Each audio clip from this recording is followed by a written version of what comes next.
All right, we are coming up on 8 o'clock. So, let's settle in, get comfortable, and jump back in where we left off. Welcome back. This is our 6th night of reading Bram Stoker's Dracula. We've had our fair few ups and downs, twists and turns, and shocks coming from behind. Last night we saw the opening of poor Lucy's coffin, which was not occupied. And then later was. Dun dun dun. So, tonight, we'll see whether Van Helsing and the crew of Lucy's previous suitors will be able to lay her to rest, or whether something else will probably go horribly, horribly wrong, because in this book, nothing ever seems to go right, at least not where Lucy is concerned, or where Van Helsing is concerned. Maybe he's just the jinx. Things went poorly for John before, too, so we'll see. Yeah, definitely feels like we're at a bit of a tipping point, which would make sense. We are about halfway through the book, so things could start getting much better, or much, much worse. I'm kind of the opinion that the latter is more likely. So, look for things to go straight to hell over the next couple of sessions, and then, maybe, we'll get some upshot and resolution in another day.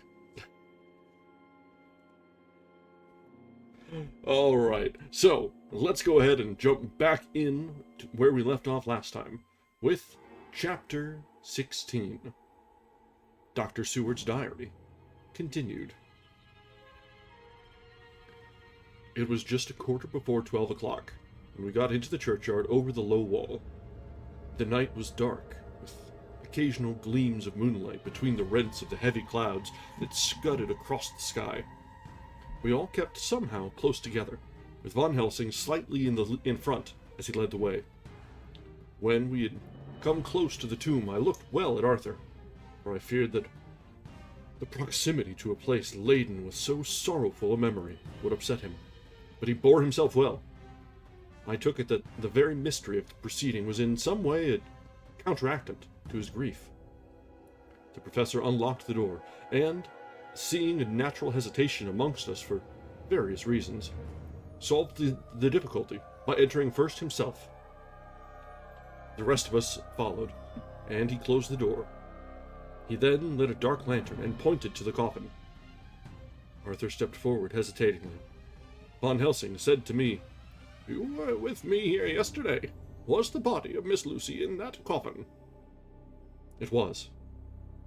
The professor turned to the rest, saying, "You hear?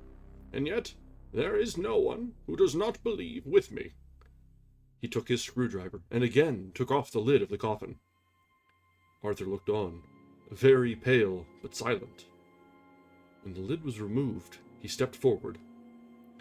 He evidently did not know that there was a leaden coffin, or, at any rate, had not thought of it. When he saw the rent in the lead, the blood rushed to his face for an instant, but as quickly fell away again, so that he remained of a ghastly whiteness. But he was still silent. Van Helsing forced back the leaden flange, and we all looked in and recoiled. The coffin was empty. For several minutes no one spoke a word. The silence was broken by Quincy Morris. "Professor, I answer for you. Your word is all I want. I wouldn't ask such a thing ordinarily. I wouldn't so dishonor you as to imply a doubt. But this is a mystery that goes beyond any honor or dishonor. Is this your doing?" "I swear to you by all that I hold sacred, that I have not removed nor touched her. What happened was this. 2 nights ago, my friend Seward and I came here, with good purpose, believe me. I opened that coffin, which was then sealed up, and we found it, as now, empty. We then waited, and saw something white come through the trees. The next day we came here in daytime, and she lay there. Did she not, friend John? Yes. Hello, Zoe. Yes. That night we were just in time. One more so small child was missing, and we find it, thank God, unharmed amongst the graves. Yesterday I came here before sundown, for at sundown the undead can move. I waited here all the night till the sun rose, but I saw nothing. It was most probable that it was because I had laid over the clamps of those doors garlic, which the undead cannot bear, and other things which they shun. Last night there was no exodus, so tonight, before the sundown, I took away my garlic and other things. And so it is, we find this coffin empty. But bear with me. So far, there is much that is strange. Wait you with me outside, unseen and unheard, and things much stranger are yet to be. So, here he shut the dark slide of his lantern. Now, to the outside. He opened the door, and we filed out, he coming last and locking the door behind him. Oh, but it seemed fresh and pure in the night air after the terror of that vault.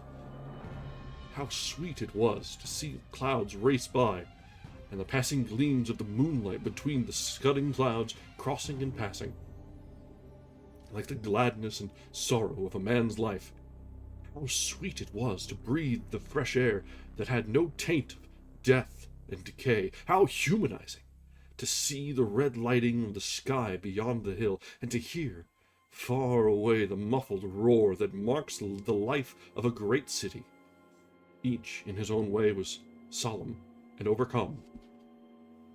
Arthur was silent, and was, I could see, striving to grasp the purpose and the inner meaning of the mystery. I was myself tolerably patient, and half inclined again to throw aside doubt, and to accept Von Helsing's conclusions. Quincy Morris was phlegmatic, in the way of a man who accepts all things, and accepts them in the spirit of cool bravery, with hazard of all he has at stake. Not being able to smoke, he caught himself a good-sized plug of tobacco and began to chew. As to Von Helsing, he was employed in a definite way.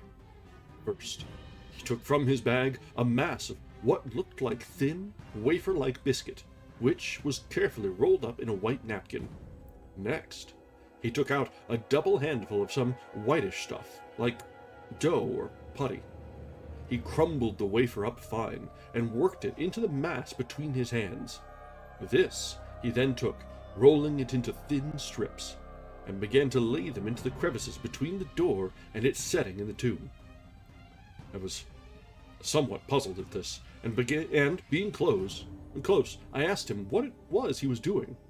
Arthur and Quincy drew near also, as they too were curious. He answered, "I am closing the tomb, so that the undead may not enter." "And is that stuff you have put there going to do it? And is that stuff you have put there going to do it?" asked Quincy. "Great Scott! Is this a game?" "It is." "What is that which you are using?" This time the question was by Arthur. Von Helsing reverently lifted his hat, and he answered, "The host. I brought it from Amsterdam. I have an indulgence." It was an answer that appalled the most skeptical of us, and we felt, individually, that in the presence of such earnest purpose as the professor's, a purpose which could thus use the, to him, most sacred of things, it was impossible to distrust. In respectful silence, we took the places assigned to us close round the tomb, but hidden from the sight as any one approaching. I pitied the others, especially Arthur. I had myself been apprenticed by my former visit to this watching horror, and yet I, who had up to an hour ago repudiated the proofs, felt my heart sink within me. Never did tombs look so ghastly white. Never did cypress or yew or juniper so seem the embodiment of funereal gloom. Never did the tree or grass wave or rustle so ominously. Never did bough creak so mysteriously. And never did the far-away howling of dogs send such a woeful presage through the night. There was a long spell of silence, a big, aching void. And then, from the professor, a keen hiss. He pointed, and far down the avenue of yews, we saw a white figure advance. A dim white figure, which held something dark at its breast. The figure stopped, and at the moment a ray of moonlight fell upon the masses of driving clouds and showed in startling prominence a dark-haired woman, dressed in the cerements of the grave. We could not see the face, for it was bent down over what we saw to be a fair-haired child. There was a pause, and a sharp little cry, such as a child gives in sleep, or a dog as it lies before the fire in dreams. We were starting forward, but the professor's warning hand, seen by us as he stood behind a yew tree, kept us back. And then, as we looked, the white figure moved forwards again. It was now near enough for us to see clearly, and the moonlight still held.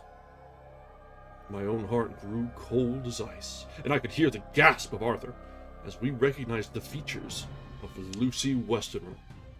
Lucy Westenra, but yet how changed. The sweetness was turned to adamantine, heartless cruelty, and the purity to voluptuous wantonness. Von Helsing stepped out, and, obedient to his gesture, we all advanced too. The four of us ranged in a line before the door of the tomb. Von Helsing raised his lantern and drew the slide. By the concentrated light that fell on Lucy's face, we could see that the lips were crimson with fresh blood, and that the stream had trickled over her chin and stained the purity of her lawn death robe. We shuddered with horror. I could see the tremulous light that even Von Helsing's iron nerve had failed.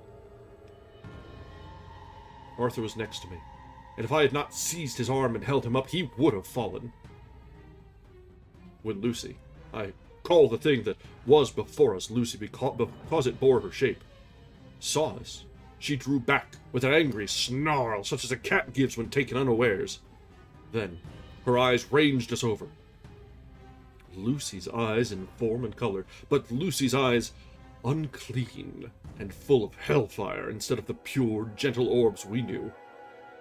At that moment, the remnant of my love passed into hate and loathing. Had she then to be killed, I could have done it with savage delight. As she looked, her eyes blazed with unholy light, and the face became wreathed with a voluptuous smile. Oh God, how it made me shudder to see it! With a careless motion, she flung to the ground, callous as a devil, the child that up to now she had clutched strenuously to her breast, growling over it as a dog growls over a bone. The child gave a sharp cry and lay there moaning. There was a cold-bloodedness in the act which wrung a groan from Arthur. When she advanced to him with outstretched arms and a wanton smile, he fell back and hid his face in his hands. Is YouTube being... No, just a blip there, it looks like. Okay. She still advanced, however, and with a languorous, voluptuous grace said, "Come to me, Arthur. Leave these others and come to me. My arms are hungry for you. Come, and we can rest together. Come, my husband, come." There was something diabolically sweet in her tones, something of the tingling of glass when struck, which rang through the brains even of us who heard the words addressed to another. As for Arthur, he seemed under a spell. Moving his hands from his face, he opened wide his arms. She was leaping for them when Von Helsing sprang forward and held between them his little golden crucifix. She recoiled from it, and with a suddenly distorted face full of rage, dashed past him as if to enter the tomb. When she was within a foot or two of the door, however, she stopped, as if arrested by some irresistible force. Then she turned, and her face was shown in the clear burst of moonlight and by the lamp, which had now no quiver from Van Helsing's iron nerves. Never did I see such baffled malice on a face, and never, I trust, shall such ever be seen again by mortal eyes. The beautiful color became livid. The eyes seemed to throw out sparks of hellfire. The brows were wrinkled as though the folds of the flesh were the coils of Medusa's snakes, and the lovely, blood-stained mouth grew to an open square, as in the passion masks of the Greeks and Japanese. If ever a face meant death, if looks could kill, we saw it at that moment.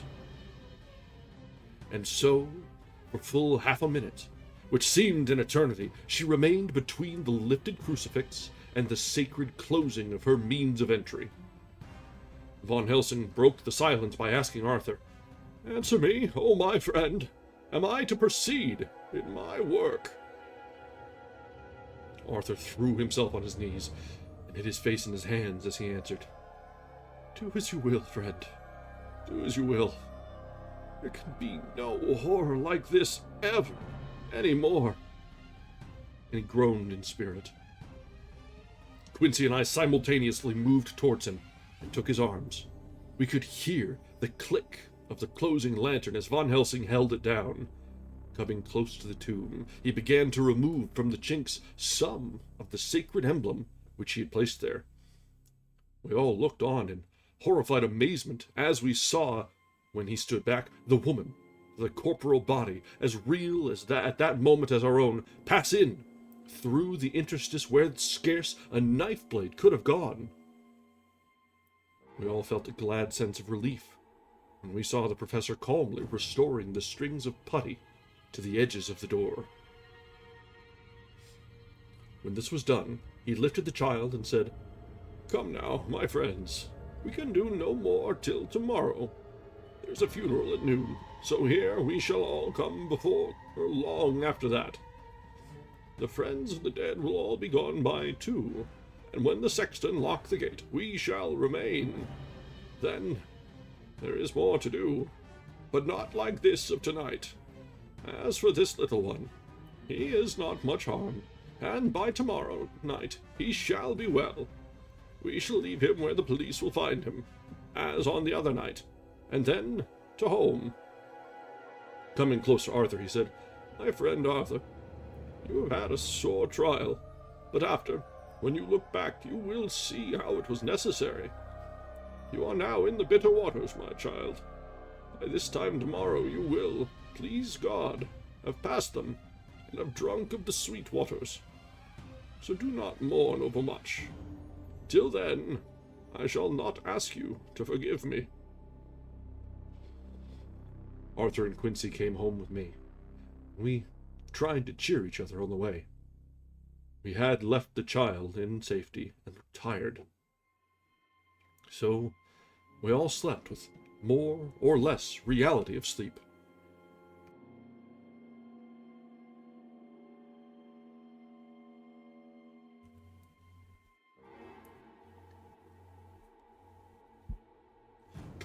September 29th, night.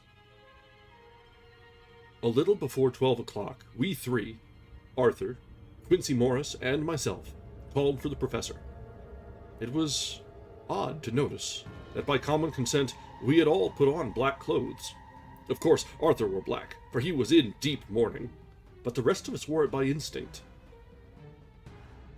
We got to the churchyard by 1:30 and strolled about, keeping out of official observation, so that when the gravediggers had completed their task, and the sexton, under the belief that everyone had gone, had locked the gate, we had the place all to ourselves. Van Helsing, instead of his little black bag, had with him a long leather one, something like a cricketing bag. It was manifestly of fair weight. When we were alone, and had heard the last of the footsteps die out up the road, we silently, and, as if by ordered intention, followed the professor to the tomb. He unlocked the door, and we entered, closing it behind us. Then he took from his bag the lantern, which he lit, and also 2 wax candles, which, when lighted, he struck, by melting their own ends on other coffins, so that they might give light sufficient to work by. When he again lifted the lid off Lucy's coffin, we all looked, Arthur, trembling like an aspen, and saw that the body lay there in all its death beauty. But there was no love in my own heart, nothing but loathing for the foul thing which had taken Lucy's shape without her soul. I could see even Arthur's face grow hard as he looked. Presently he said to Van Helsing, "Is this really Lucy's body, or only a demon in her shape?" "It is her body, and yet not it. But wait a while, and you all see her as she was, and is." She seemed like a nightmare of Lucy as she lay there. The pointed teeth, the blood-stained voluptuous mouth, which it made one shudder to see. The whole carnal and unspiritual appearance, seeming like a devilish mockery of Lucy's sweet purity. Van Helsing, with his usual methodicalness, began taking the various contents from his bag and placing them ready for use. First, he took out a soldering iron and some plumbing solder, and then a small oil lamp, which gave out, when lit in a corner of the tomb, gas which burned at fierce heat with a blue flame. Then his operating knives, which he placed to hand, and last, a round wooden stake, some 2.5 or 3 inches thick, and about 3 feet long. One end of it was hardened by charring in the fire, and was sharpened to a fine point. With this stake came a heavy hammer, such as in households is used in the coal cellar for breaking the lumps. To me, a doctor's preparations for work of any kind are stimulating and bracing, but the effect of these things on both Arthur and Quincy was to cause them a sort of consternation. They both, however, kept their courage and remained silent and quiet. When all was ready, Van Helsing said, "Before we do anything, let me tell you this. It is out of the lore and experience of the ancients, and of all those who have studied the powers of the undead. When they become such, there comes with the change the curse of immortality. They cannot die, but must go on, age after age, adding new victims and multiplying the evils of the world. For all that die from the preying of the undead becomes themselves undead, and prey on their kind. And so the circle goes on, ever widening, like as the ripples from a stone thrown in the water. Friend Arthur, if you had met that kiss which you know of before poor Lucy died, or again last night when you opened your arms to her, you would, in time, when you had died, have become Nosferatu, as they call it in Eastern Europe, and would all time make more of these undeads that so have fill us with horror. The career of this so unhappy dear lady is but just begun. Those children whose blood she sucked are not as yet so much the worse, but if she live on, undead, more and more they lose their blood, and by her power over them they come to her, and so she draw their blood with that so wicked mouth. But if she die in truth, then all cease, the tiny wounds of the throats disappear, and they go back to their plays, unknowing, ever, of what has been. But of the most blessed of all, when this now undead be made to rest as true dead, then the soul of the poor lady whom we love shall again be free. Instead of working wickedness by night, and growing more debased in the assimilating of it by day, she shall take her place with the other angels, so that, my friend, it will be a blessed hand for her that shall strike the blow that sets her free. To this I am willing, but is there none amongst us who has a better right?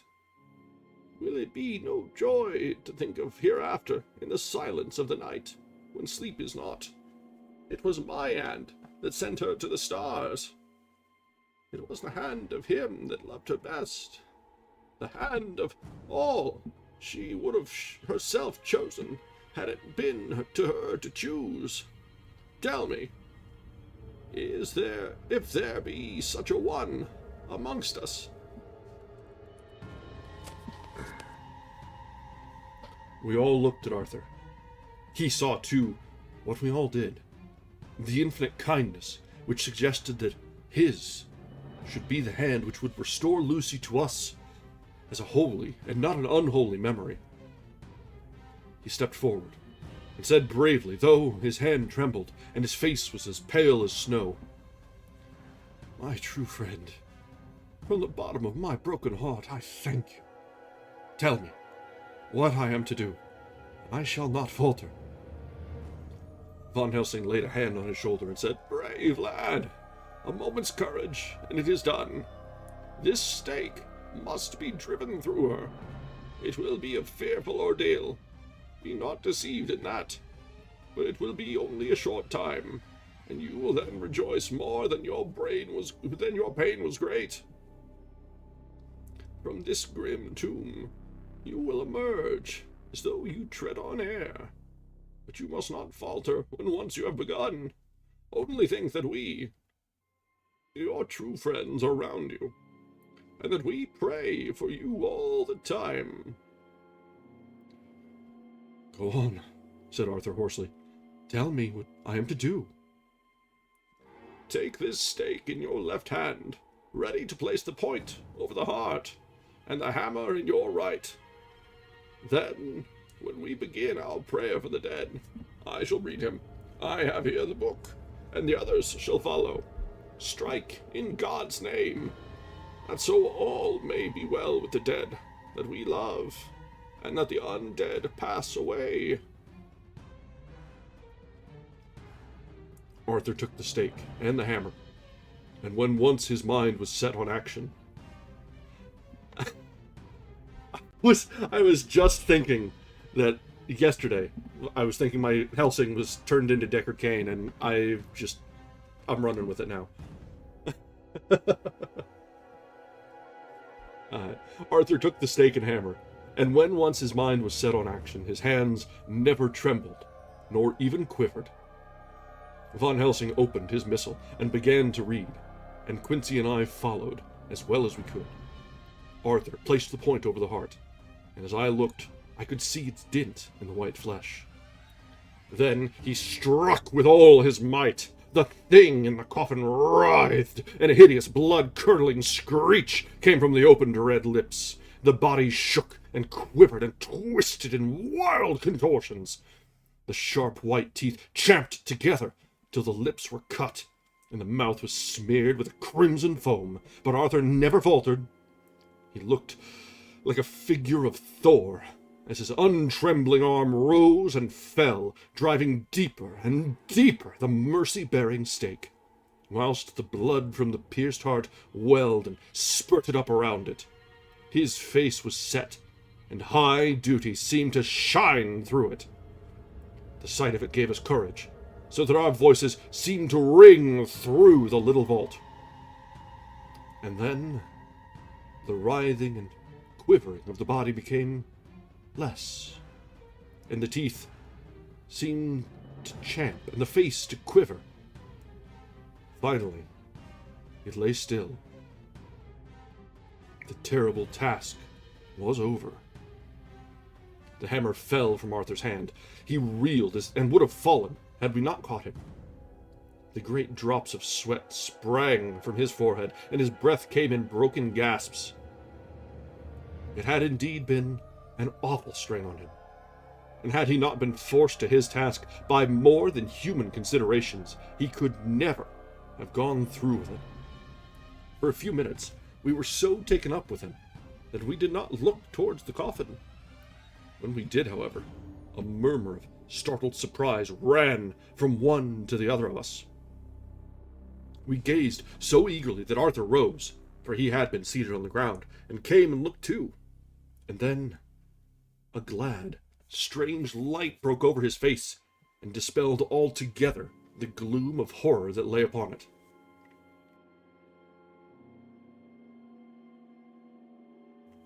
There, in the coffin, lay no longer the foul thing that we had so dreaded and grown to hate, that the work of her destruction was yielded as a privilege to the one best entitled to it, but Lucy, as we had seen her in her life, with her face of unequaled sweetness and purity. True that there were there, as we had seen them in life, the traces of care and pain and waste. But these were all dear to us, for they marked her truth to what we knew. One and all, we felt that the holy calm that lay like sunshine over the wasted face and form was only an earthly token and symbol of the calm that was to reign forever. Von Helsing came and laid his hand on Arthur's shoulder, and said to him, "And now, Arthur, my friend, dear lad, am I not forgiven?" The reaction of the terrible strain came as he took the old man's hand in his, and raising it to his lips, pressed it and said, "Forgiven. God bless you that you have given my dear one her soul again, and me peace." He put his hands on the professor's shoulder, and laying his hand on his breast, cried for a while, silently, whilst we stood unmoving. When he raised his head, Von Helsing said to him, "And now, my child, you may kiss her. Kiss her dead lips if you will, as she would have you to, if for her to choose. For she is not a grinning devil now, not any more a foul thing for all eternity. No longer she is the devil's undead. She is God's true dead, whose soul is with him." Arthur bent and kissed her, and then we sent him and Quincy out of the tomb. The professor and I sawed the top off the stake, leaving the point of it in the body. Then we cut off the head, filled the mouth with garlic. We soldered up the leaden coffin, screwed on the coffin lid, and gathering up our belongings, came away. When the professor locked the door, he gave the key to Arthur. Outside, the air was sweet. The sun shone and the birds sang, and it seemed as if all nature were turned to a different pitch. There was gladness and mirth and peace everywhere, for we were at rest ourselves on one account, and we were glad, though it was with a tempered joy. Before we moved away, Von Helsing said, "Now, my friends, one step of our work is done, one the most harrowing to ourselves. But there remains a greater task, to find out the author of all this our sorrow, and to stamp him out. I have clues which we can follow, but it is a long task, and a difficult, and there is danger in it, and pain. Shall you not all help me? We have learned to believe, all of us. Is it not so? And since so, do we not see our duty? Yes, and do we not promise to go on to the bitter end?" Each in turn, we took his hand, and the promise was made. Then, said the professor, as we moved off, 2 nights hence you shall meet with me, and dine together at 7 of the clock, with friend John. I shall entreat 2 others, 2 that you know not as yet, and I shall be ready to all our work show, and our plans unfold. Friend John, you come with me home, for I have much to consult about, and you can help me. Tonight I leave for Amsterdam, but shall return tomorrow night, and then begins our great quest.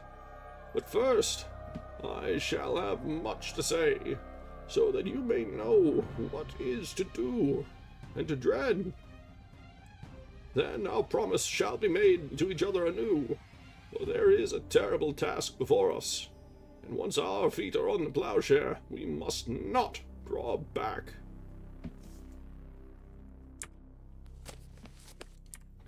And that brings us to the end of chapter 16. All right.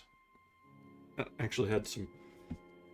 That, was a little bit more of an upside than I expected. It was, we've had a little bit of resolution, at least for poor Lucy. And now the crew is gathered and are resolved to make the next step. The hunting of the source. We'll see whether the other John is able to get his own little piece of revenge on the Count. Alright, let's go ahead and get started on this next chapter. We'll get through about halfway before we have to take a short break, and then we'll figure up the pace for the rest of the evening.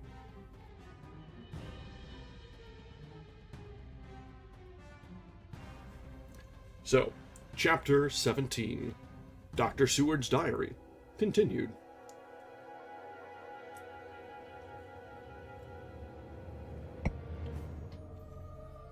When we arrived at the Berkeley Hotel, Von Helsing found a telegram waiting for him.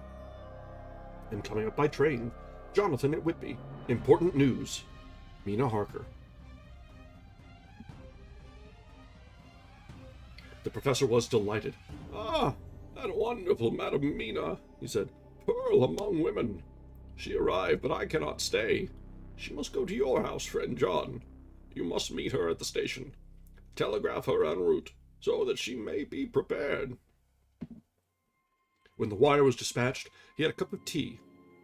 Over it, he told me of a diary kept by Jonathan Harker when abroad, and gave me a typewritten copy of it, as also of Mrs. Harker's diary at Whitby. "Take these," he said, "and study them well. When I have returned, you will be master of all the facts, and we can then better enter on our inquisition. Keep them safe, for there is in them much of treasure. You will need all your faith, even you who have had such an experience as that of today. What is here told?" He laid his hand heavily and gravely on the packet of papers as he spoke. "May be the beginning of the end to you, and me, and many another. Or it may sound the knell of the undead who walk the earth. Read all, I pray you, with the open mind, and if you can add in any way to the story here told, do so, for it is all important. You have kept diary of all these so strange things, is it not so? Yes, then we shall go through all these together when we meet." He then made ready for his departure, and shortly after drove off to Liverpool Street. I took my way to Paddington, where I arrived about 15 minutes before the train came in.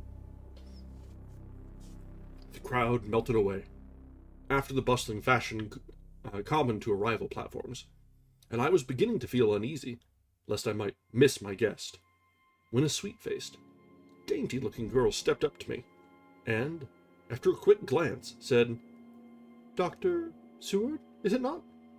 "And you are Mrs. Harker," I answered at once, whereupon she held out her hand. "I knew you from the description of poor dear Lucy, but—" She stopped suddenly, and a quick blush overspread her face. The blush that rose to my own cheeks was somehow set us both at ease, for it was a tacit answer to her own. I got her luggage, which included a typewriter, and we took the underground to Fenchurch Street. After I had sent a wire to my housekeeper to have a sitting room and bedroom prepared at once for Mrs. Harker. In due time we arrived. She knew, of course, that the place was a lunatic asylum, but I could see that she was unable to repress a shudder when we entered.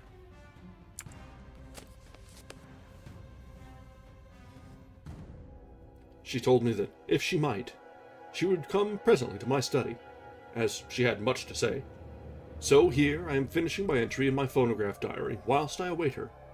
As yet, I have not had the chance of looking at the papers which Von Helsing left with me, though they lie open before me. I must get her interested in something, so that I may have an opportunity of reading them. She does not know how precious time is, or what a task we have in hand. I must be careful not to frighten her. Here she is. Mina Harker's Journal, 29th September. After I had tidied myself, I went down to Dr. Seward's study. At the door, I paused a moment, for I thought I heard him talking with someone. As, however, he had pressed me to be quick, I knocked at the door, and on his calling out, "Come in," I entered. To my intense surprise, there was no one with him. He was quite alone, and on the table opposite him was what I knew at once from the description to be a phonograph. I had never seen one, and was very much interested. "I hope I did not keep you waiting," I said, "but I stayed at the door as I heard you talking, and thought thought there was someone with you." "Oh," he replied with a smile, "I was only entering my diary." "Your diary?" I asked him in surprise. "Yes," he answered. "I keep it in this." As he spoke, he laid his hand on the phonograph. I felt quite excited over it, and blurted out, "Why, this beats even shorthand. May I hear it say something?" "Certainly," he replied with alacrity, and stood up to put it in train for speaking. Then he paused, and a troubled look overspread his face. "The fact is," he began awkwardly, "I only keep my diary in it, and as it is almost entirely, about my cases, it may be awkward. That is, He stopped, and I tried to help him out of his embarrassment. "You helped to attend dear Lucy at the end. Let me hear how she died. For all that I know of her, I shall be very grateful. She was very, very dear to me." To my surprise, he answered, with a horror-struck look in his face, "Tell you of her death? Not for the wide world." "Why not?" I asked, for some grave, terrible feeling was coming over me. Again he paused, and I could see that he was trying to invent an excuse. At length he stammered out, "You see, I do not know how to pick out any particular part of the diary." Even while he was speaking, an idea dawned upon him, and he said with unconscious simplicity, in a different voice, and with the naivety of a child, That's quite true, upon my honor. Honest Indian." I could not help but smile, at which he grimaced. "I gave myself away that time," he said, "but you know that, although I have kept the diary for months past, it never once struck me how I was going to find any particular part of it, in case I wanted to look it up. By this time my mind was made up that the diary of a doctor who attended Lucy might have something to add to the sum of our knowledge of that terrible being, and I said boldly, 'Then, Dr. Seward, you had better let me copy it out for you on my typewriter.' He grew to a positively deathly pallor as he said, 'No, no, no, for all the world I wouldn't let you know that terrible story.' Then it was terrible. My intuition was right.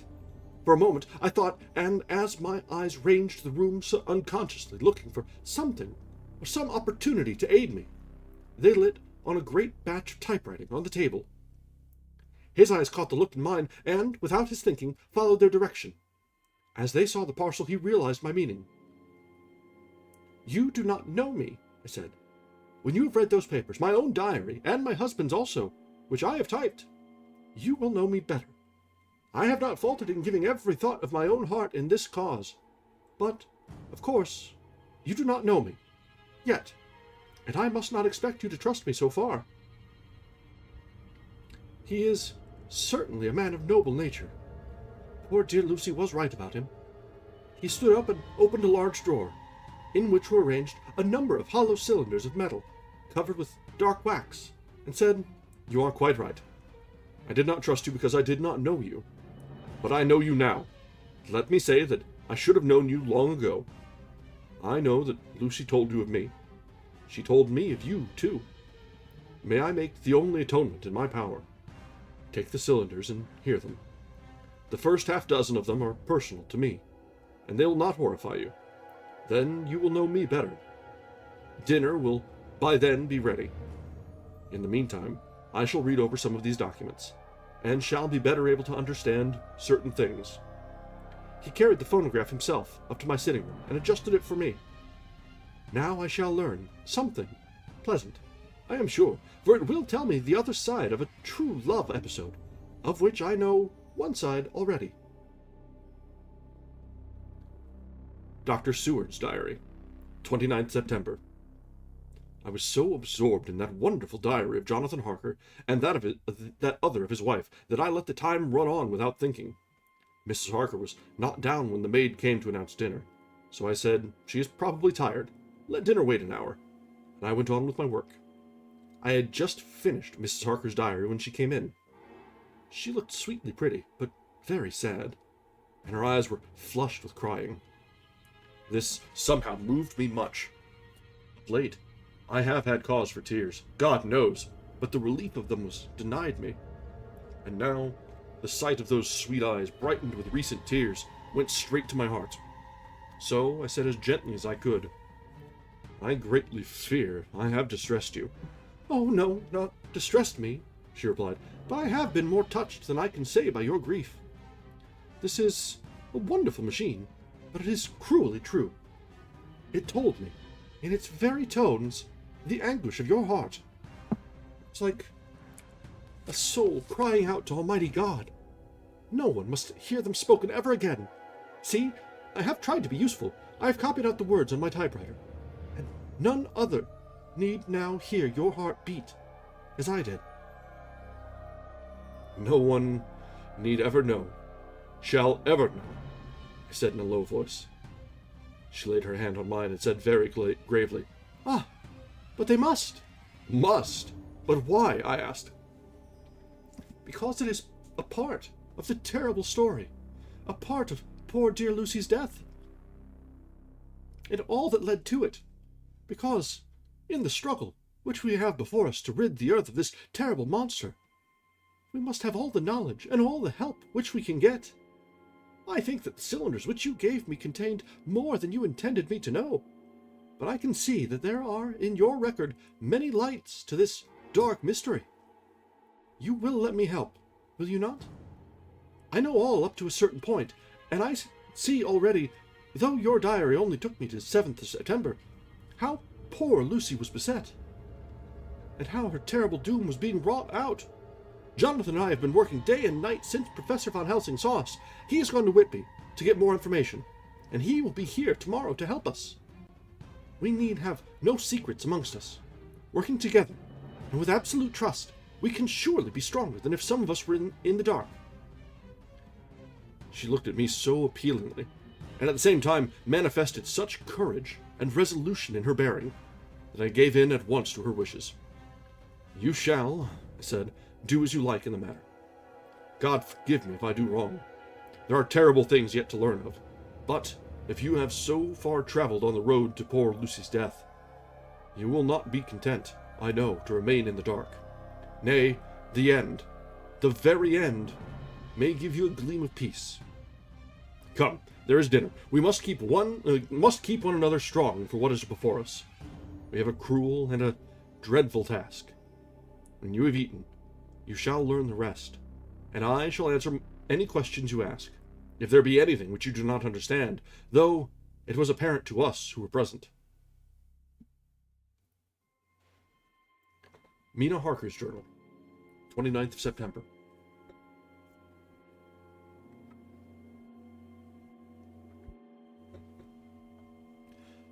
After dinner, I came with Dr. Seward to his study.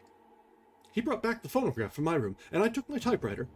He placed me in a comfortable chair and arranged the phonograph so that I could touch it without getting up, and showed me how to stop it in case I should want to pause. Then he very carefully thoughtfully took a chair, with his back to me, so that I might be as free as possible, and began to read. I put the forked metal to my ears and listened. When the terrible story of Lucy's death and all that followed was done, I lay back in my chair powerless. Fortunately, I am not of a fainting disposition. When Dr. Seward saw me, he jumped up with a horrified exclamation, and hurriedly taking a case bottle from a cupboard, gave me some brandy, which, in a few minutes, somewhat restored me. My brain was all in a whirl, and only that there came through all the multitude of horrors the holy ray of light that my dear, dear Lucy was at last at peace. I do not think I could have borne it without making a scene.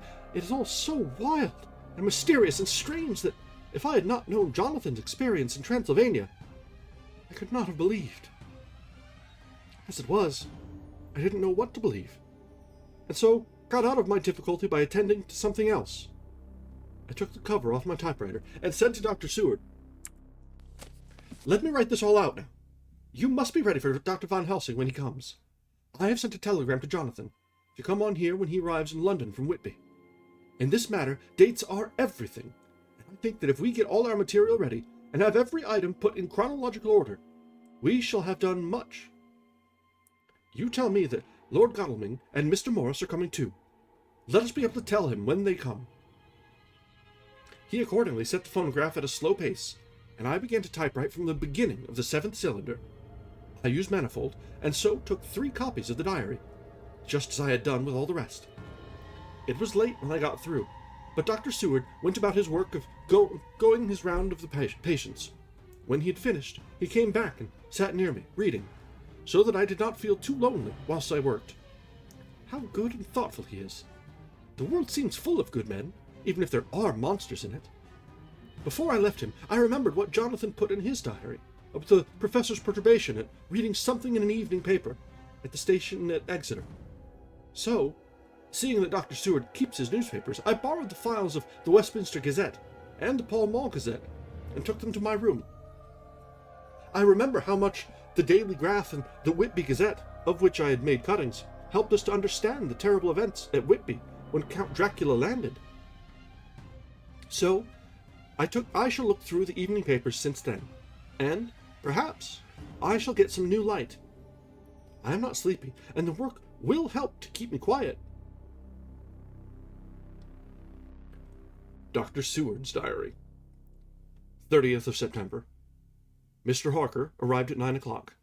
He had got his wife's wire just before starting. He is uncommonly clever, if one can judge from his face, and full of energy. If this journal be true, and judging by one's own wonderful experiences, it must be, he is also a man of great nerve. That going down to the vault a second time was a remarkable piece of daring. After reading his account of it, I was prepared to meet a good specimen of manhood, but hardly the quiet, business-like gentleman who came here today.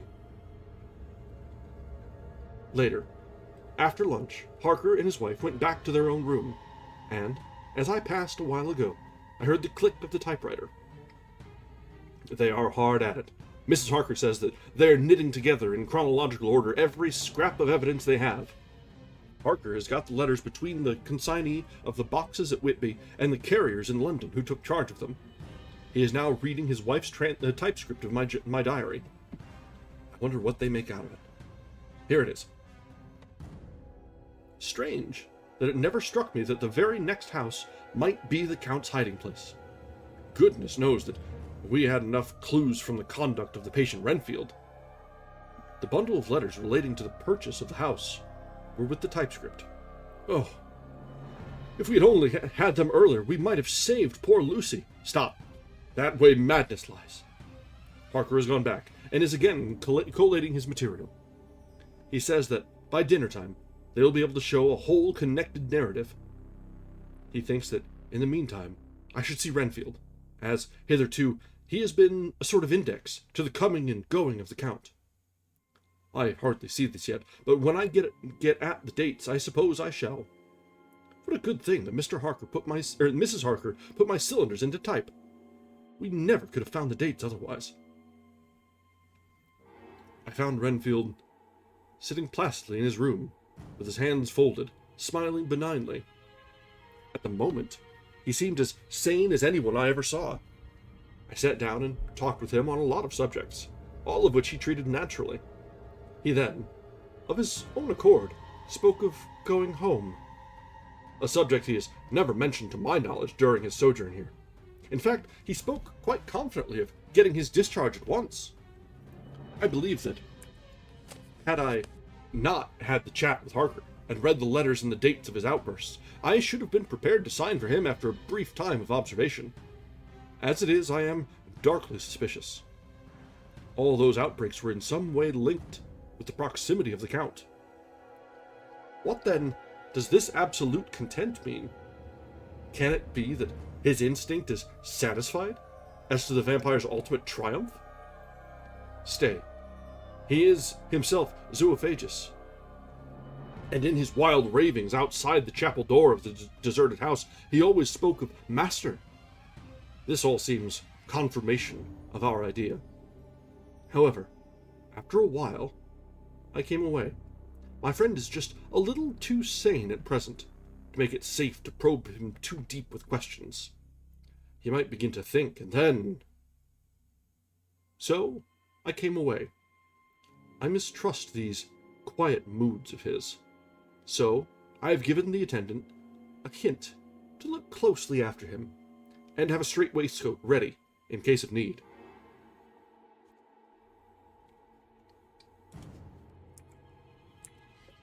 Alright, this looks like a good spot to take our break. We're going to be shifting to Jonathan next. Kind of bouncing between characters a lot in this chapter, so we're relatively easy to take a quick break of things. So, let's go ahead and step away, top up our drinks, stretch our legs, and we'll be back in just a few minutes to continue this journal back and forth to see who is going to have the next great idea.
All right, we are back.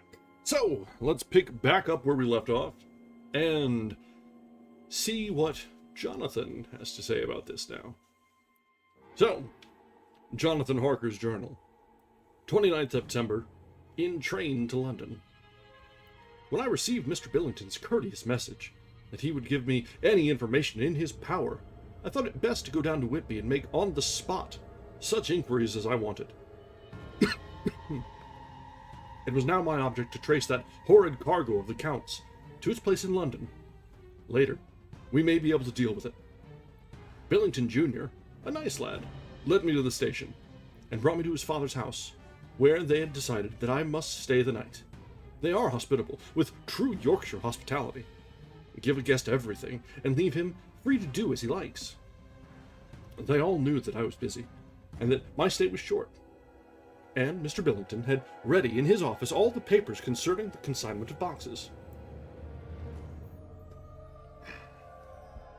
He gave me almost a turn to see again one of the letters which I had seen on the Count's table before I knew of his diabolical plans. Everything had been carefully thought out, and done systematically and with precision. He seemed to have been prepared for every obstacle which might be placed by accident in the way of his intentions being carried out. To use an Americanism, he had taken no chances, and the absolute accuracy with which his instructions were fulfilled was simply the logical result of his care.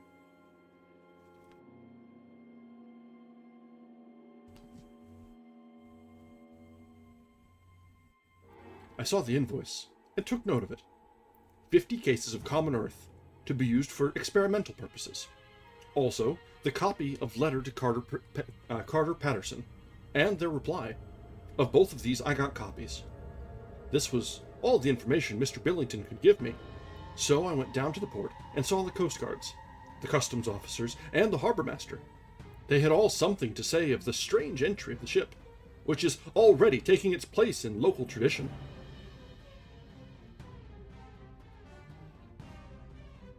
But no one could add to the simple description. 50 cases of common earth. I then saw the station master, who kindly put me in communication with the men who had actually received the boxes.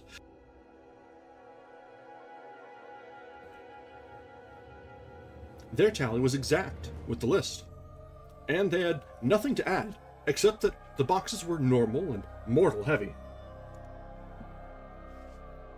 and that shifting them was dry work. One of them added that it was hard lines, that there wasn't any gentleman, such like as yourself, squire, to show some sort of appreciation of their efforts in a liquid form. Another put in a rider that the thirst then generated was such that even the time which had elapsed had not completely allayed it. Needless to add, I took care believing to lift forever and adequately this source of reproach. Jonathan getting shaken down for some hooch. All right.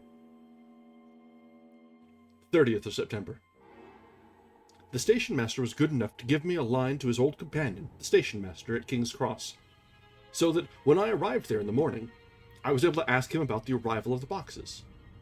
He, too, put me at once in communication with the proper officials, and I saw that their tally was correct with the original invoice. The opportunities of acquiring an abnormal thirst had been here limited.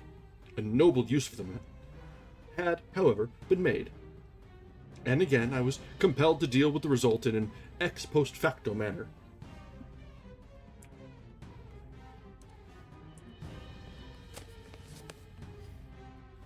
From thence I went on to Carter Patterson's central office, where I met with the utmost courtesy. They looked up the transaction in their daybook and letterbook, and at once telephoned to their King's Cross office for more details. By good fortune, the men who did the teaming were waiting for work, and the official at once sent them over, sending also by one of them the waybill and all the papers connected with the delivery of the boxes at Carfax. Here again I found the tally agreeing exactly.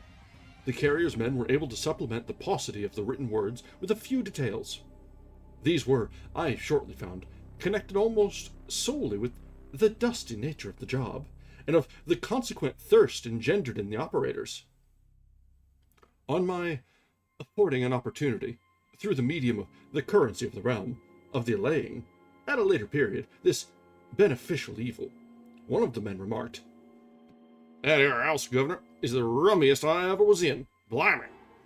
But it ain't been touched since 100 years. There was dust that thick in the place that you might have slept on it without hurting your bones. The place that was neglected that you might have smelled old Jerusalem in it. But the old chapel, that place, that took the psych, that did. Me and my mate, we thought we wouldn't never get out quick enough. Lord, I wouldn't take less nor quit a moment to stay there after dark." Having been in the house, I could well believe him, but if he knew what I knew, he would, I think, have raised his terms. Of one thing, I am now satisfied, that all the boxes which arrived at Whitby from Varna in the Demeter were safely deposited in the old chapel at Carfax. There should be 50 of them there, unless any have since been removed, as from Dr. Seward's diary, I fear. I shall try to see the carter who took away the boxes from Carfax when Renfield attacked them. By following up this clue, we may learn a good deal. Later, Mina and I have worked all day, and we have put the papers into proper order.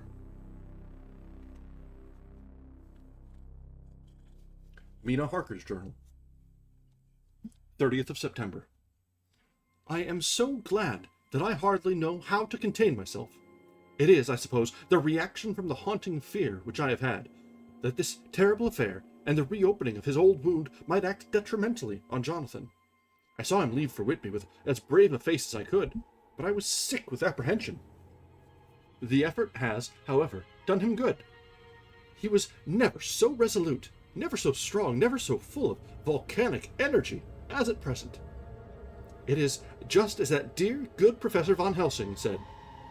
He is true grit, and he improves under strain that would kill a weaker nature. He came back full of life and hope and determination. We have got everything in order for tonight. I feel myself quite wild with excitement. I suppose one ought to pity anything so hunted as is the Count. That is just it. This thing is not human, not even beast. To read Dr. Seward's account of poor Lucy's death and what followed is enough to dry up the springs of pity in one's heart. Later, Lord Godalming and Mr. Morris arrived earlier than we expected. Dr. Seward was out on business, and had taken Jonathan with him, so I had to see them. It was, to me, a painful meeting, for it brought back all poor dear Lucy's hopes of only a few months ago. Of course, they had heard Lucy speak of me, and it seemed that Dr. Van Helsing, too, has been quite blowing my trumpet, as Mr. Morris expressed it. Poor fellows, neither of them is aware that I know all about the proposals they made to Lucy. They did not quite know what to say or do, as they were ignorant of the amount of my knowledge. So they had to keep on neutral subjects. However, I thought the matter over, and came to the conclusion that the best thing I could do would be to post them in affairs right up to date. I knew from Dr. Seward's diary that they had been at Lucy's death, her real death, and that I would not fear to betray any secret before that time. So I told them, as well as I could, that I had read all the papers and diaries, and that my husband and I, having typewritten them, had just finished putting them in order. I gave them each a copy to read in the library. When Lord Godalming got his and turned it over, it does make a pretty good pile, he said, "Did you write all this, Miss Harker?" I nodded, and he went on, "I don't quite see the drift of it, but you people are all so good and kind, and have been working so earnestly and so energetically, that all I can do is accept your ideas blindfold and try to help you. I have had one lesson already in accepting facts that should make a man humble to the last hour of his life. Besides, I know you loved my poor Lucy." Here he turned away and covered his face with his hands. I could hear the tears in his voice. Mr. Morris, with instinctive delicacy, just laid a hand for a moment on his shoulder, and then walked quietly out of the room. I suppose there's something in woman's nature that makes a man free to break down before her and express his feelings on the tender or emotional side without fear of feeling it derogatory to his manhood. For when Lord Godalming found himself alone with me, he sat on the sofa and gave way utterly and openly. I sat down beside him and took his hand. I hope he didn't think it forward of me, and that if he ever thinks of it afterwards, he will never have such a thought. There I wronged him. I know he never will. He is too true a gentleman, I said to him, for I could see his heart was breaking. I loved dear Lucy, and I know what she was to you, and what you were to her. She and I were like sisters, and now she is gone. Will you not let me be like a sister to you in your trouble? I know what sorrows you have had, though I cannot measure the depth of. If sympathy and pity can help in your affliction, won't you let me be of some little service, for Lucy's sake? In an instant, the poor dear fellow was overwhelmed with grief.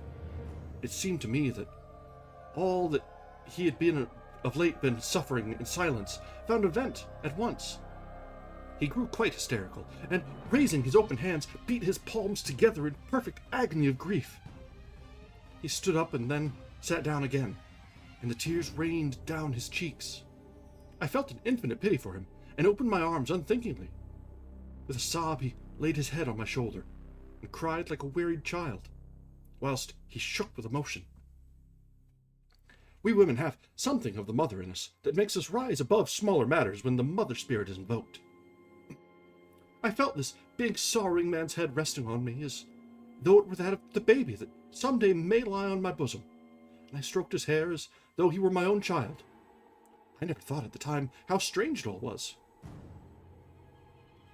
After a little bit, his sobs ceased, and he raised himself with an apology, though he made no disguise of his emotion. He told me that for days and nights past, weary days and sleepless nights, he had been unable to speak with anyone, as a man must speak in his time of sorrow. There was no woman whose sympathy could be given to him, with whom, owing to the terrible circumstance with which his sorrow was surrounded, he could speak freely. I know how I suffered, he said as he dried his eyes, but I do not know even yet, and none other can ever know, how much your sweet sympathy has been to me today. I shall know better in time, and believe me that, though I am not ungrateful now, my gratitude will grow with my understanding. You will let me be like a brother, will you not? For all our lives? For dear Lucy's sake? For dear Lucy's sake, I said, as we clasped hands. Aye, and for my own sake. He added, for if a man's esteem and gratitude are ever worth the winning, you have won mine today. If ever the future should bring to you a time when you need a man's help, believe me, you will not call in vain. God grant that no such time may ever come to you to break the sunshine of your life. But if it should ever come, promise me that you will let me know. He was so earnest, and his sorrow was so fresh, that I felt it would comfort him. So I said, I promise. As I came along the corridor, I saw Mr. Morris looking out of a window. He turned as he heard my footsteps. "How is Art?" he said. Then, noticing my red eyes, he went on, "Ah, I see you have been comforting him. Poor old fellow, he needs it. No one but a woman can help a man when he is in trouble of the heart. And he had no one to comfort him." He bore his own trouble so bravely that my heart bled for him. I saw the manuscript in his hand, and I knew that when he read it, he would realize how much I knew. So I said to him, "I wish I could comfort all who suffer from the heart. Will you let me be your friend? And will you come to me for comfort if you need it? You will know later on why I speak." He saw that I was in earnest, and, stooping, took my hand and, raising it to his lips, kissed it. It seemed but poor comfort to be so brave and unselfish a soul, and impulsively I bent over and kissed him. The tears rose in his eyes, and there was a momentary choking in his throat. He said quite calmly, "Little girl, You will never regret that true-hearted kindness, so long as ever you live." Then he went into the study to his friend. "Little girl," the very words he had used to Lucy. And oh, but he proved himself a friend. That brings us to the end of chapter 17. And so, really, all the characters now have met each other. We've had Mina, and I guess John has only met a couple of them so far. But they'll finish their gathering and get into their own little plotting of what is to come. So, let's continue. We've got another chapter to get through tonight, and this one is long enough that it'll probably run us right about to our time. So, chapter 18, Dr. Seward's Diary. 30th of September. I got home at 5 o'clock and found that Godalming and Morris had not only arrived, but had already studied the transcript of the various diaries and letters which Harker and his wonderful wife had made and arranged. Harker had not yet returned from his visit to the carrier's men, of whom Dr. Hennessy had written to me. Mrs. Harker gave us a cup of tea, and I can honestly say that, for the first time since I have lived in it, this old house seemed like home. When we had finished, Mrs. Harker said, "Dr. Seward, may I ask a favor? I want to see your patient, Mr. Renfield. Do let me see him. What you have said of him in your diary interests me so much." She looked so appealing and so pretty that I could not refuse her. There was no possible reason why I should. So I took her with me. When I went into the room, I told the man that a lady would like to see him, to which he simply answered, "Why?" "She is going through the house, and wants to see everyone in it," I answered. "Oh, very well," he said. "Let her come in, by all means. But just wait a minute till I tidy up the place." His method of tidying was peculiar. He simply swallowed all the flies and spiders in the boxes before I could stop him. It was quite evident that he feared or was jealous of some interference. When he had got through his disgusting task, he said cheerfully, "Let the lady come in," and sat down on the edge of his bed with his head down, but with his eyelids raised so that he could see her as she entered. For a moment, I thought that he might have some homicidal intent. I remembered how quiet he had been just before he attacked me in my own study. I took care to stand where I could seize him at once if he attempted to make a spring at her. She came into the room with an easy gracefulness, which would at once command the respect of any lunatic, for easiness is one of the qualities mad people most respect. She walked over to him, smiling pleasantly, and held out her hand. "Good evening, Mr. Renfield," said she. "You see, I know you, for Dr. Seward has told me of you." He made no immediate reply, but eyed her all over intently, with a set frown on his face. This look gave way to one of wonder, which merged in doubt. Then, to my intense astonishment, he said, "You're not the girl the doctor wanted to marry, are you? You can't be. You know, for she's dead." Mrs. Harker smiled sweetly, and she replied, "Oh, no, I have a husband of my own, to whom I was married before I ever saw Dr. Seward, or he me. I am Mrs. Harker." "And what are you doing here?" "My husband and I are staying on a visit with Dr. Seward." "Then don't stay." "But why not?" I thought this style of conversation might not be pleasant to Mrs. Harker, any more than it was to me, so I joined in. "How did you know I wanted to marry anyone?" His reply was simply contemptuous, given in a pause in which he turned his eyes from Mrs. Harker to me, instantly turning them back again. "What an asinine question." "I don't see that at all, Mr. Renfield," said Mrs. Harker, at once championing me. He replied to her with as much courtesy and respect as he had shown contempt to me. "You will, of course, understand, Mrs. Harker, that when a man is so loved and honored as our host is, everything regarding him is of interest in our little community. Dr. Seward is loved not only by his household and his friends, but even by his patients, who, being some of them hardly in mental equilibrium, are apt to distort causes and effects. Since I myself have been an inmate of a lunatic asylum, I can't help but notice that the sophistic tendencies of some of its inmates lean towards the errors of non causa and ignoratio elenchi. I positively opened my eyes at this new development.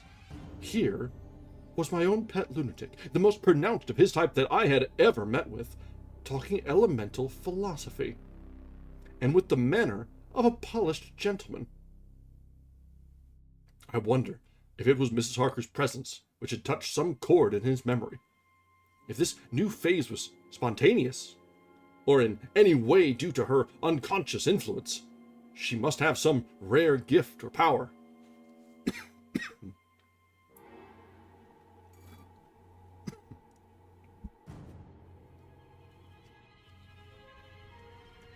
We continued to talk for some time, and, seeing that he was seemingly quite reasonable, she ventured, looking at me questioningly as she began, to lead him to his favorite topic. I was again astonished, for he addressed himself to the question with the impartiality of the completest sanity. He even took himself as an example when he mentioned certain things. Why, I myself am an instance of a man who has had a strange belief. Indeed, it was no wonder that my friends were alarmed and insisted on my being put under control. I used to fancy that life was a positive, a perpetual entity, and that by consuming a multitude of live things, no matter how low in the scale of creation, one might indefinitely prolong life. At times, I held the belief so strongly that I actually tried to take human life. The doctor here will bear me out that on one occasion I tried to kill him for the purpose of strengthening my vital powers by the assimilation with my own body of his life through the medium of his blood, relying, of course, upon the scriptural phrase, "For the blood is the life," though indeed the vendor of a certain nostrum has vulgarized the truism to the very point of contempt. Isn't that true, Doctor? I nodded in assent, for I was so amazed that I hardly knew what to either think or say. It was hard to imagine that I had seen him eat up his spiders and flies not 5 minutes before. Looking at my watch, I saw that I should go to the station to meet Von Helsing, so I told Mrs. Harker that it was time to leave. She came at once, after saying pleasantly to Mr. Renfield, "Goodbye, and I hope I may see you often, under auspices pleasanter to yourself." To which, to my astonishment, he replied, "Goodbye, my dear. I pray God I may never see your sweet face again. May he bless and keep you." When I went to the station to meet Von Helsing, I left the boys behind me. Poor Art seemed more cheerful than he had been since Lucy first took ill, and Quincy is more like his own bright self than he has been for many a long day.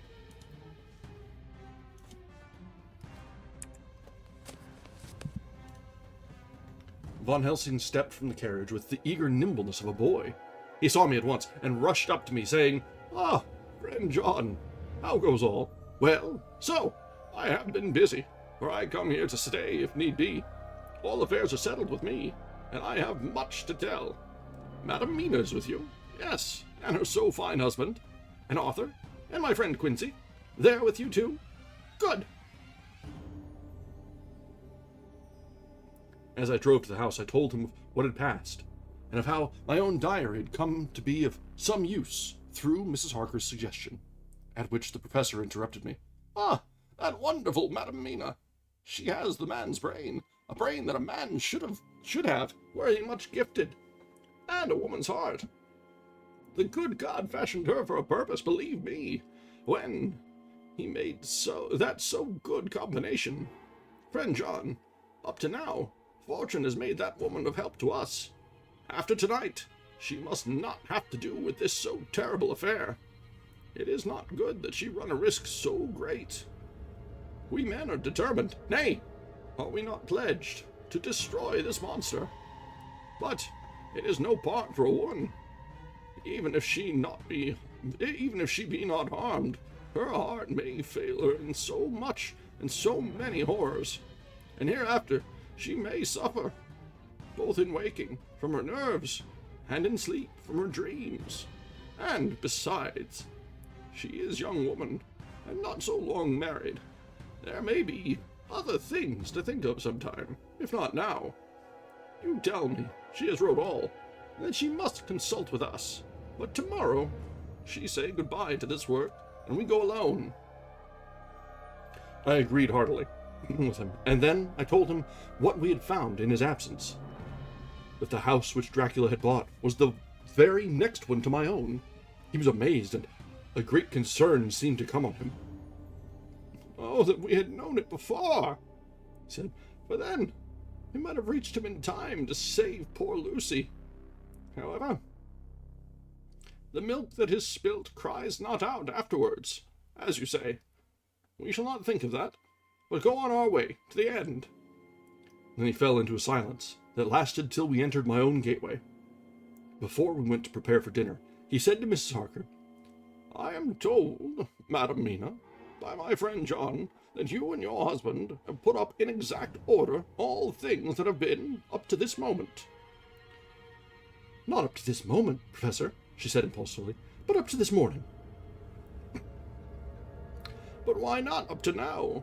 We have seen hitherto how good light all the little things have made. We have told our secrets, and yet no one who has told is the worse for it. Mrs. Harker began to blush.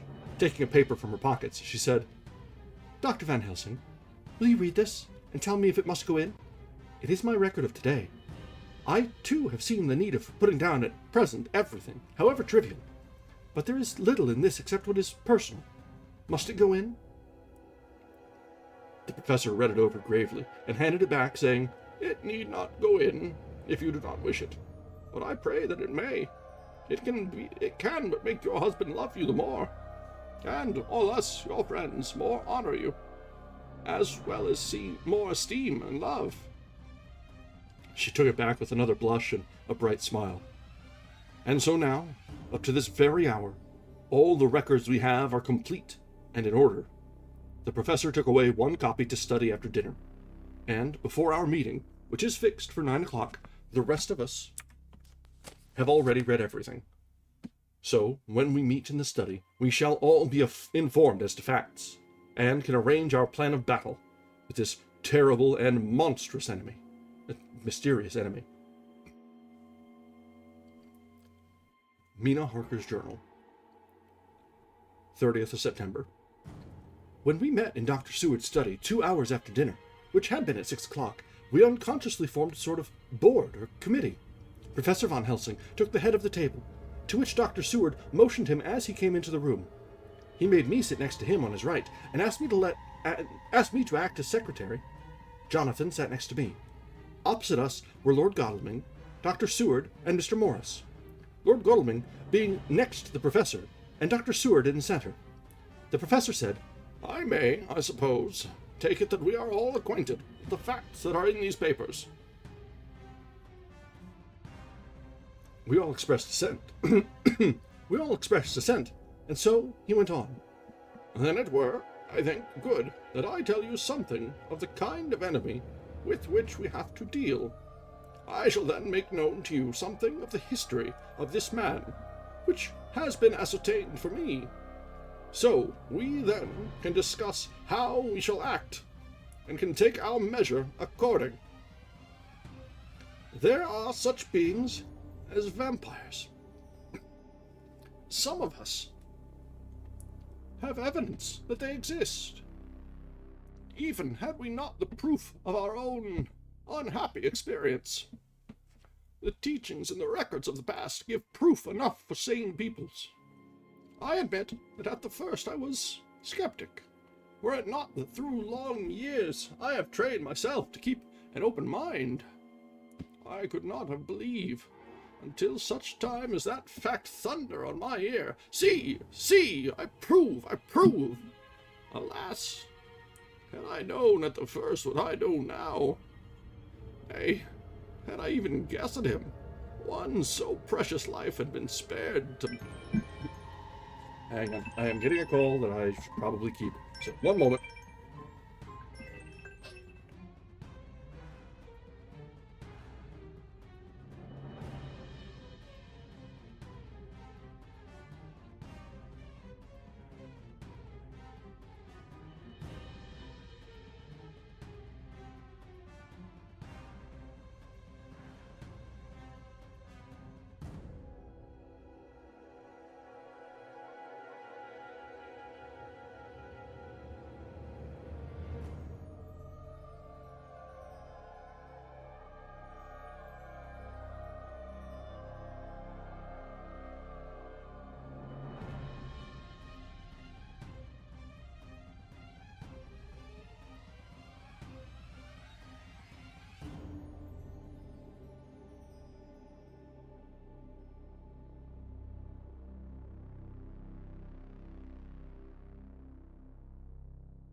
Alright guys, so, I've had a bit of a minor emergency come up here.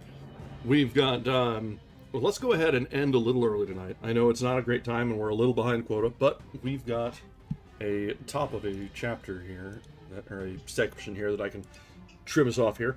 And so, we'll be back tomorrow. I don't think there's going to be anything that's going to be getting in the way of that.